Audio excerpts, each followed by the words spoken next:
Que a paz do nosso Senhor Jesus Cristo esteja com todos. Que o amor de Cristo possa cada vez mais estar dentro de nós e ir na frente, antes que a gente venha chegar em algum canto.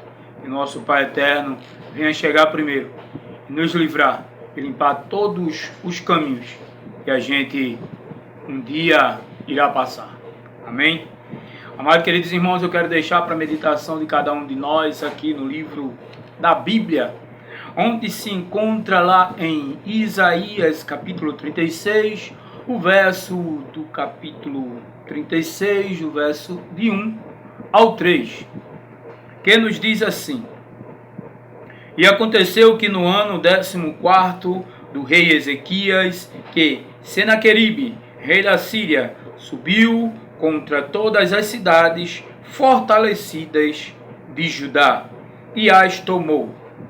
Então o rei da Síria enviou a Senaqueribe de Laquis a Jerusalém ao rei Ezequias com um grande exército e parou junto ao aqueduto do açude superior, junto ao caminho do campo do lavadeiro.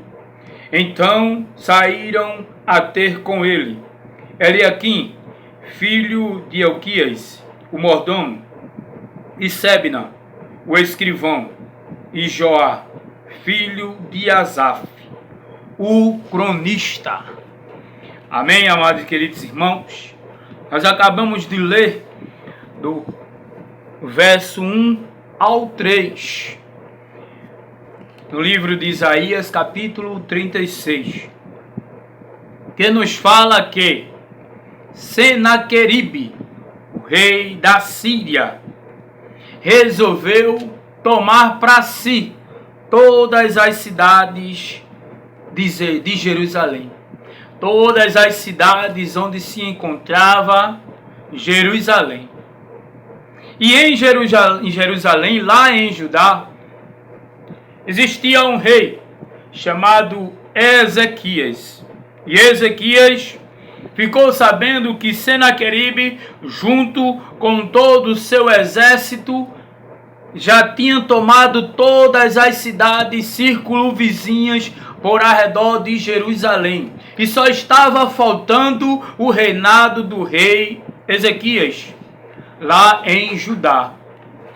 Amados e queridos irmãos, esta história ela é muito integrante, essa história ela é muito triste e também muito emocionante, porque a gente vê uma disputa, a gente vê uma guerra, a gente vê uma guerra onde não há derramamento de sangue, uma guerra onde a gente não escuta nenhum tinido de espada, uma guerra onde a gente não vê e não se escuta nenhuma lança sendo lançada ou nenhuma flecha sendo lançada contra o seu oponente ou aleluia. A gente não encontra, irmão. Nós não encontramos de jeito algum, de maneira alguma, a gente não vê nessa história. São 2 capítulos só de palavras, são 2 capítulos só de acusações, são 2 capítulos só de afronta. Um capítulo de afronta, o outro de acusações. E a gente vê quem ganha em meio a esta guerra. A gente não vê que o rei Ezequias, ele vai de frente ao seu inimigo. Ele só vai em frente ao seu inimigo para saber como ele pode querer organizar e não ser morto, porque ele sabe que o exército da Síria era um dos exércitos maior em todo o mundo. Era no mundo por completo. O exército da Síria era o maior e o mais violento que existia naquele tempo. Eu posso dizer que o exército da Síria era como se fosse um rolo compressor que por onde ele passava, ele compactuava aquele que ficasse em sua frente. Um rolo compressor que amassava e destruía tudo que estivesse à sua frente. Ele não tinha dó.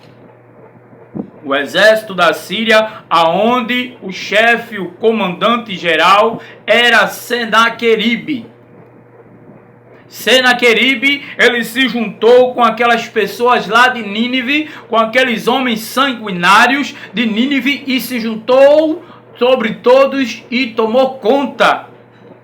E ali Senaqueribe invadiu todas as cidades circunvizinhas de lá de Jerusalém e tomou toda a cidade. E o rei Ezequias, sabendo que ele estava próximo, mandou que seus homens de lá, de dentro do seu palácio, os seus homens, os seus companheiros, que tem como nome Eliaquim, Sebna e Jó. Ele pegou esses 3 homens de dentro do seu palácio e mandou se encontrar com o comandante Rabsaque. Aquele comandante que estava de frente com aquele exército que o próprio Senaqueribe tinha mandado invadir Judá. Então Rabsaque chega e começa a destilar o seu veneno. Rabsaque chega e começa a impor ordens. Rabsaque chega e começa a afrontar o rei Ezequias. As afrontas de Senaqueribe, amados e queridos, era de tremer, era de se estremecer, era de chorar, era de correr, era de sumir.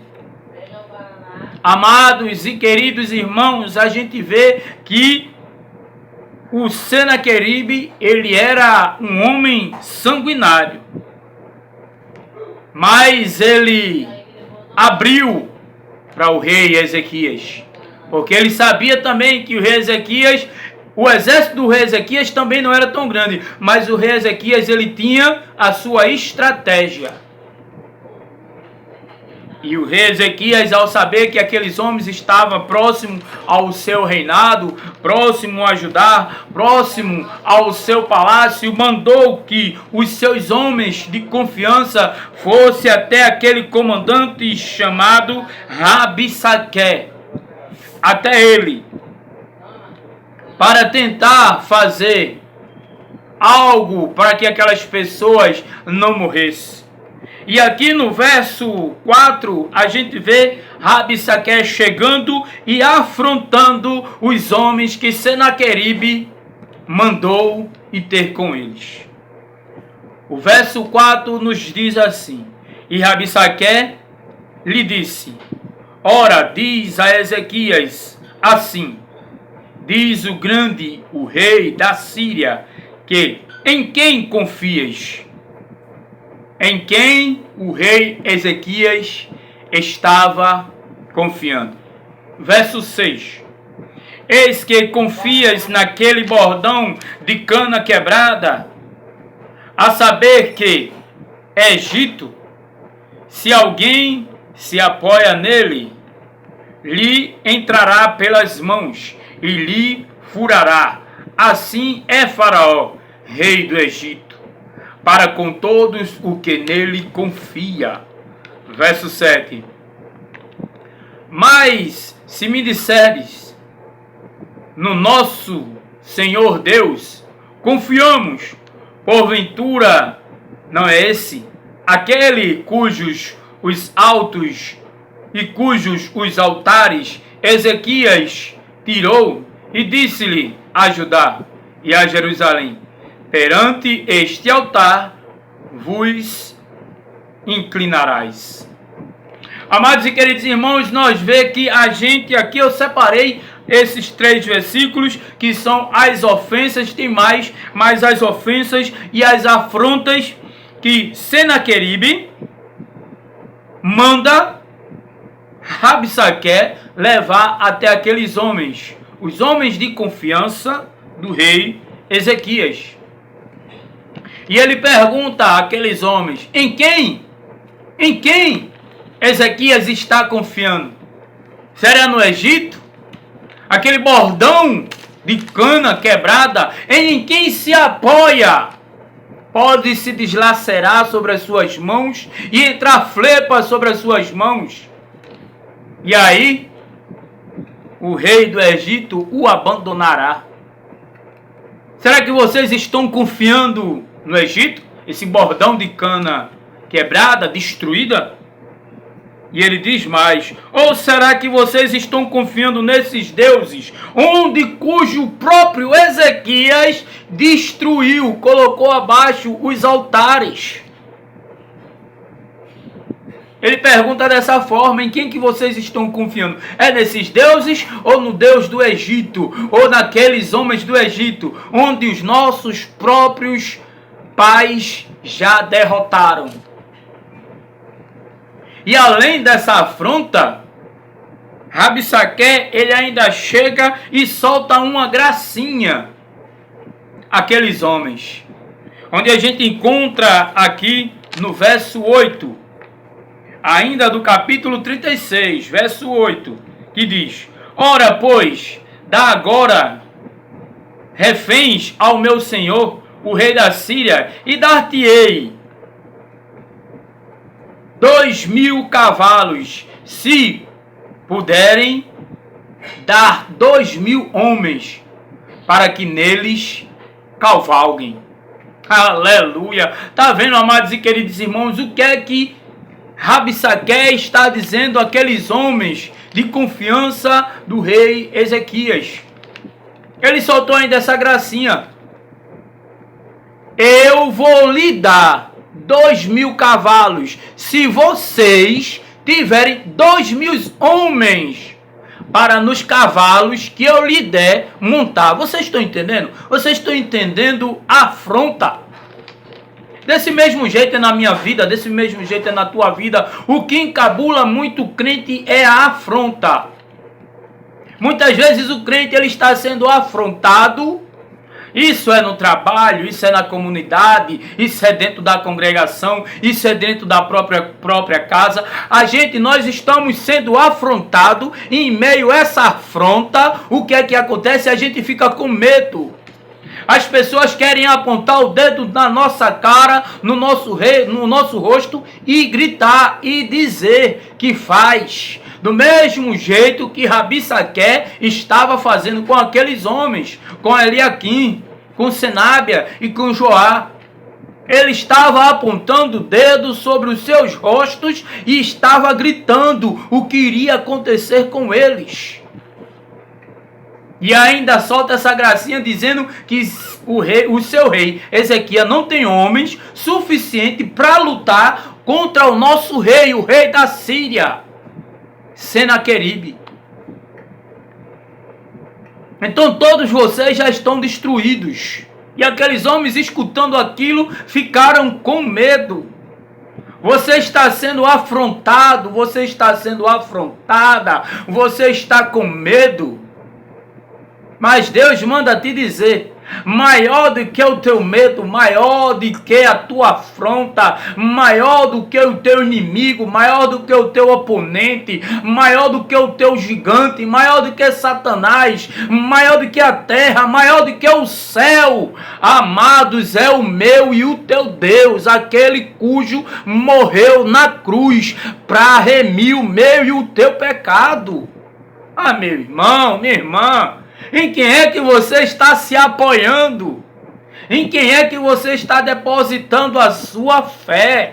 Em quem? Sobre quem? E a quem? Meu Deus! Desse mesmo jeito estava acontecendo com aqueles homens de confiança do rei Ezequias. O rei Ezequias mandou que fosse se encontrar com Rabsaque, o comandante da Síria. E os seus homens escutando toda aquela afronta, os homens ficaram com medo, que a gente escuta aqui, olha. No verso 11, vamos ler o 10. E subiu, será que subiu eu agora, sem o seu senhor, contra a terra, para destruir o Senhor mesmo, me disse: sobe contra esta terra e a destrói. Quem está falando isso aqui é Rabsaqué. Rabsaqué diz aqueles homens de confiança do rei Ezequias. Diz que o próprio Deus mandou que eles fossem lá tomar aquelas cidades. Realmente, amados e amadas, realmente, a Bíblia vem nos informar que não cai uma folha da árvore se assim não for vontade de Deus. Desse mesmo jeito estava acontecendo naquele exato momento. Mas será que foi Deus que tinha mandado ele ir até lá, na cidade de Judá, afrontar o rei Ezequias? As outras cidades que foram destruídas, isso sim, aí sim, porque as outras cidades que foram destruídas, aquelas cidades não tinham o amor a Deus. Aquelas cidades, elas não estavam adorando a Deus, mas sim estavam adorando a deuses estranhos, que não era ao Deus Pai Todo-Poderoso. E é onde a gente vê aqui, irmãos, no verso 11, vamos adiantando. Então disse ali aqui a Senábia e a Joá e a Rabsaqué: pedimos-te que fale aos teus servos em aramaico, porque bem entendemos, e não fale em judaico aos homens que estão sobre os muros assentados. Glória a Deus. Quando Eliaquim e Sebna e Joá foram escutar ao comandante Rabsaqué, aqueles homens, as pessoas que estavam ao redor, sentaram-se sobre o muro da cidade e ficaram escutando o comandante do exército da Síria assim falar, jogar suas afrontas sobre os homens do rei Ezequias. E eles dizem: peço-te que fale a nós em aramaico e não em judaico, porque os homens que estão sentados sobre o muro da cidade estão escutando. E as pessoas que estavam escutando aquelas afrontas estavam com medo, estavam tremendo. Mas aí, quando Rabsaqué escuta Eliaquim falar isso, presta bem atenção o que foi que ele disse. Verso 12, diz assim: mas Rabsaqué disse: porventura mandou o meu senhor só ao teu senhor e a ti para dizer estas palavras, e não a estes homens que estão sentados sobre o muro da cidade, para que comam os vossos excrementos e bebam as vossas urinas? Meu Deus! É de tremer ou de não é de tremer, meu irmão? Por quê? Porque Rabsaqué continua afrontando. Rabsaqué, ele não foi ali conversar em vão. Rabsaqué foi para assustar. Rabsaqué foi para gritar. Rabsaqué foi para deixar os homens tremendo. Rabsaqué foi para poder afrontar, para que eles pudessem sair da cidade sem haver sangue. Mas a gente vê que nesse capítulo 6, por completo, é uma guerra que a gente não escuta nem uma zoada de espada. A gente não vê sangue sendo espalhado. A gente não escuta zoada de flecha sendo atingida em ninguém. A gente só escuta conversa. A gente só escuta palestra. A gente só escuta palela. A gente só escuta afronta. E é desta forma, você está sendo afrontado e você está ficando com medo. Eu venho aqui para te dizer, Deus manda eu te dizer que ter medo não é problema. Ter medo nós temos que ter, mas a gente não pode deixar o medo nos consumir, tomar conta da nossa mente e o nosso coração. Não podemos, temos que enfrentar os nossos medos. Porque é através dos nossos medos que a gente vai amadurecendo a nossa força. A Bíblia vem me dizer e te dizer que no mundo terás aflições, mas tem de bom ânimo, terra. É a Bíblia que diz, não sou eu que estou te dizendo, não é a Bíblia. Vai ler a Bíblia que você vai escutar. E a gente vê que aqueles homens ficam com medo. E eles pedem para que ele venha falar em aramaico, porque os homens estão escutando, os homens que estão sentados ao redor do muro, todas aquelas afrontas, e aqueles homens ficam com medo, porque eles escutam dizer, a Rabissaquer falar, que eles não só eles, mas sim o próprio Deus, mas sim o próprio comandante, o próprio rei Ezequias, ele iria comer os seus próprios excrementos e beber a sua própria urina, o próprio rei. Então, se eles iriam fazer o rei comer as suas próprias fezes, se ele iria fazer o rei beber a sua própria urina, quem diria eu e os outros homens que estão aqui? Os homens tremeram na base. Só em falar o que é aqueles homens, os assírios, quem são aqueles homens? Aqueles homens, eles matavam sem dó nem piedade. Aqueles homens eram ninivitas. Aqueles homens matavam todos que se atravessassem em sua frente. Amados e queridos irmãos, a gente sabe que os assírios, eles entravam na cidade e matavam os soldados rasos, os soldados não tão graduados, eles matavam. Os soldados mais graduados, os mais fortes, os mais potentes, os mais valentes, eles não só matavam, mas antes de matar, mas antes que aqueles homens viessem morrer, eles primeiro fincavam estacas sobre a estrada da entrada da cidade e colocavam aqueles soldados mais fortes pendurados. Eles primeiro feriam e colocavam eles pendurados para que eles viessem morrer gradativamente, devagar. Para todo mundo que passasse por ali, visse que com aqueles homens não se brincavam. Eles entravam, vou te dizer rapidinho, eles entravam na cidade, matavam os homens, matavam as mulheres, mas antes de matar as mulheres, eles estrupavam as mulheres, eles matavam as crianças, eles degolavam as crianças, e se as mulheres estivessem grávidas, o que é que eles faziam? Eles abriam a barriga da mulher, ainda viva, retirava a criança de dentro, matava a mulher, degolava e matava a criança que ainda estava no ventre da sua mãe, arrancava a criança de dentro do ventre da mãe e matavam com as suas próprias mãos.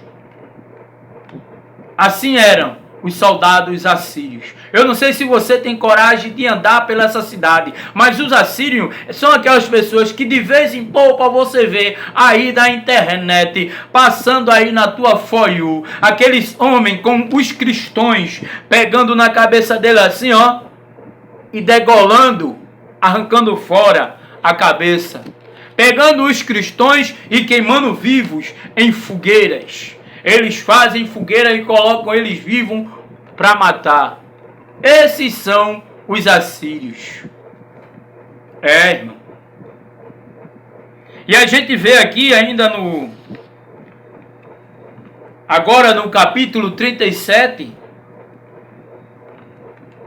a gente vê, amados e queridos irmãos, o rei Ezequias, ele escuta tudo isso, porque os seus homens escutam o que Rabissaquer fala e leva Eliaquim, Senábia e Joá, leva para o seu rei. O seu rei lhe mandou escutar, eles escutam e agora eles levam. E eles levam toda aquela afronta para que o seu rei venha escutar. E o seu rei escuta tudo aquilo. E o seu rei resolve se humilhar ao Deus Todo-Poderoso. O seu rei, Ezequias, ele resolve conversar com Deus, falar com Deus. E a gente vê o que ele faz. No capítulo 37, no verso do 1, o 4, 5, 6 e o 7, iremos ler. E diz assim: e aconteceu que, tendo ouvido isto, o rei Ezequias rasgou as suas vestes e cobriu-se de pano de saco e foi para a casa do Senhor. E o rei enviou Eliaquim, o mordomo, e Sebna, o escrivão, aos anciões e os sacerdotes, cobertos de pano de saco, para Isaías, filho de Amós, o profeta. Aleluia. O 4. Porventura o Senhor teu Deus terá ouvido as palavras que Senaqueribe, a quem ouviu o rei da Síria, seu amo, para afrontar o Deus vivo e para vitupear as palavras, o que o Senhor teu Deus tem ouvido. Faz uma oração pelo resto que ficou. Aleluia. Glória a Deus. Amados queridos irmãos, a gente vê o que é que Ezequias faz. Quando Ezequias escuta tudo o que os seus homens traem, que escutou Rabsaque falar, conta ao rei Ezequias. O rei Ezequias vai até a casa do Senhor, se veste de pano de saco, retira o seu manto de rei e joga sobre o chão. O rei Ezequias retira de sua cabeça a sua coroa de rei e joga no altar. O rei Ezequias, ele tira o seu anel de rei e coloca sobre o altar. E ali ele conversa com Deus. Como é lindo. Lanço uma pergunta a você. O que é que você faz quando você é afrontado, crente? O que é que você faz quando alguém vem te acusar? O que é que você faz quando alguém vem e te afronta e te ameaça e diz que vai tirar a tua vida, diz que vai fazer você comer a sua própria fezes, diz que vai fazer você beber a sua própria urina? O que é que você faz, crente? A maioria dos crentes de hoje em dia, eu vou te dizer, a maioria dos crentes de hoje em dia, se ele for afrontado, ele vai de frente, afronta. Ele vai procurar o delegado, o juiz, o promotor, a polícia militar, civil. Se ele morar dentro de uma favela, dentro de uma comunidade, ele vai procurar o chefe da boca. Ele vai tentar se defender de um jeito ou de outro. A última coisa que ele faz é procurar Deus. Ele vai procurar Deus quando ele não estiver podendo mais fazer nada. É a última opção que ele faz. A maioria dos crentes, eu não estou dizendo que é você, não, benção. Não tire esta palavra para você, mas creia que a maioria dos crentes hoje primeiro usam com a sua força do braço para depois procurar a força divina. Mas a gente vê que o rei Ezequias, quando ele foi afrontado, ele escutou as afrontas. O que foi que ele fez? Ele se vestiu de pano de saco e foi para a casa do Senhor, e lá ele orou ao Senhor. E escuta bem o que foi que aconteceu quando ele terminou a sua oração. Presta bem atenção. Verso 5. E os servos do rei Ezequias vieram a Isaías. E Isaías disse-lhe: assim direi a vosso Senhor, assim diz o Senhor, não temas, à vista das palavras que ouviste, as quais os servos do rei da Síria a mim blasfemou. 7. Eis que porei nele um espírito, e ele ouvirá o rumor, e voltará para a terra, e lá cairá a morte pela espada da sua terra. Tu está entendendo, crente? Tu está entendendo, meu irmão? Tu está entendendo, minha irmã? O que foi que o rei Ezequias fez? Ele foi orar. Ele tirou toda a soberba. Ele tirou o seu manto de rei. Ele tirou sua coroa de rei. Ele tirou o seu anel de rei.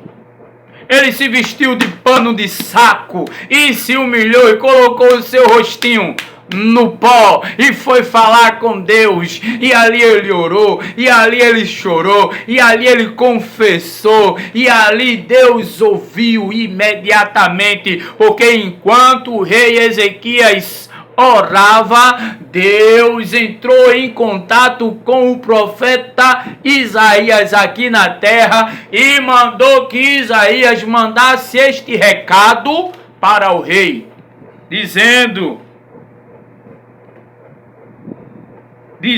que ele iria colocar um espírito nele e ele iria voltar para a sua terra, e lá na sua terra ele iria morrer a fio da espada da sua própria família. Ai, meu Deus! Mas em meio a tudo isso, o que aconteceu? Rabsaque chega agora com uma carta e entrega a Ezequias. Esta carta era mais uma afronta para o rei Ezequias. Mas o rei Ezequias não já tinha recebido a profecia? O rei Ezequias já tinha recebido a profecia. Aleluia. O rei Ezequias já tinha recebido a profecia de Isaías. Você já recebeu alguma profecia?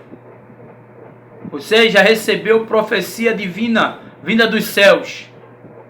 Mas o tempo passou e você se esqueceu. Mas Deus manda eu te dizer, chegou o tempo. Chegou o tempo daquilo que eu te prometi, meu filho. Chegou o tempo daquilo que eu te prometi, minha filha. Eu colocar em tuas mãos, porque você está fazendo a minha vontade. Os outros reinados não estavam adorando Deus vivo, mas Ezequias estava adorando Deus Todo-Poderoso, o dono do céu e o dono da terra, o dono de tudo em que aqui nós vimos. Quando o rei Ezequias recebe aquela carta, ele começa a ler aquela carta, e na carta está escrito assim, capítulo 37, verso 11 e adiante, diz assim: eis que tens ouvido o que fizeram os reis da Síria, e a todas as terras destruindo totalmente, e escaparás tu? Porventura as livrarão os deuses das nações que meus pais destruíram? E assim ele começa a dizer quais são o nome dos deuses: Gozã, Herã, Refrazim, e os filhos de Éden que estão em Telázer. O 13. Onde está o rei de Amate, o rei de Aparte e o rei das cidades Zefraim, Ena e Iva? Nessa carta estava escrito tudo isso, irmão, para afrontar, para colocar mais medo, para deixar o rei Ezequias mais atormentado, porque ele sabia que o rei Ezequias não tinha um exército grande para que viesse pelejar com aqueles soldados tão sanguinários. O verso 14 diz assim: recebendo, pois, Ezequias a carta das mãos dos mensageiros, e lendo, subiu à casa do Senhor, e Ezequias estendeu perante o Senhor. É o que eu te disse. O que é que tu faz quando tu recebe afronta. O que é que tu faz quando tu recebe o dedo no rosto? O que é que tu faz quando alguém vem te acusar? Será que você corre para a igreja? Será que